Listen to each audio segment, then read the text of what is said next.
కాంగ్రెస్ ప్రభుత్వం బడిపంతులపై లాఠీలు జులిపించిందని ఆరోపించారు మాజీ మంత్రి హరీష్ రావు. బడుగు జీవులకు అబద్దపు హామీలు ఇచ్చిందని మండిపడ్డారు. నల్గొండ జిల్లా దేవరకొండలో గ్రాడ్యుయేట్ ఎమ్మెల్సీ ఎన్నికల ప్రచారంలో ఆయన పాల్గొన్నారు. ఉద్యోగులకు మెరుగైన పీఆర్సీని ఇవ్వాలని డిమాండ్ చేశారు హరీష్ రావు. విద్యావంతులు, నిరుద్యోగులు ఆలోచించి ఓటు వేసి కాంగ్రెస్ ప్రభుత్వానికి గుణపాఠం చెప్పాలన్నారు. ఎమ్మెల్సీ ఎన్నికల్లో ప్రశ్నించే గొంతుక రాకేష్ రెడ్డిని గెలిపించాలని విజ్ఞప్తి చేశారు హరీష్. బడుగు జీవులకు జూటా హామీలు. గతంలో చరిత్రలో ఎప్పుడు కూడా ఉపాధ్యాయుల మీద లాఠీ చార్జ్ జరిగిన సందర్భం కానీ నేపథ్యం కానీ లేదు.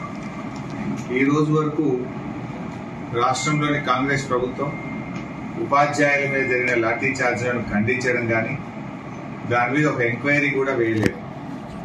అంటే ఉపాధ్యాయులు అంటే ఈ ప్రభుత్వానికి చిన్న చూపు అయిపోయింది. ఇవాళ విధి నిర్వహణలో ఉన్న ఉపాధ్యాయుల పైన లాఠీ చార్జ్ జరిగితే దానికి బాధ్యుల మీద ఈ రోజు కూడా ప్రభుత్వం చర్యలు తీసుకోలేదు. ఉపాధ్యాయుల మీద జరిగిన లాఠీ చార్జ్ను తీవ్రంగా బీఆర్ఎస్ పార్టీ ఖండిస్తుంది.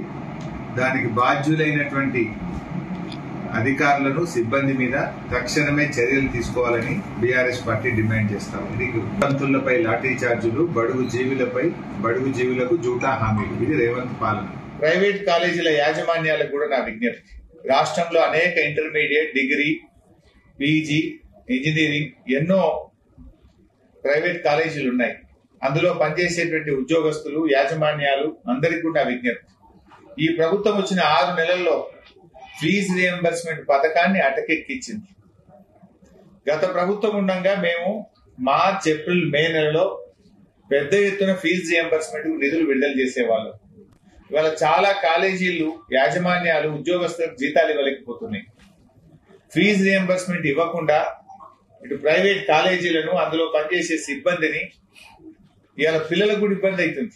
పిల్లలకు కూడా ఏమైతుంది, సర్టిఫికెట్లు ఇస్తలేరు కాలేజీలు. ఫీజు రియంబర్స్మెంట్ రాష్ట్ర ప్రభుత్వం డబ్బులు ఇవ్వలేదని యాజమాన్యాలు పాస్ అయిన విద్యార్థులకు సర్టిఫికెట్లు ఇవ్వడం లేదు.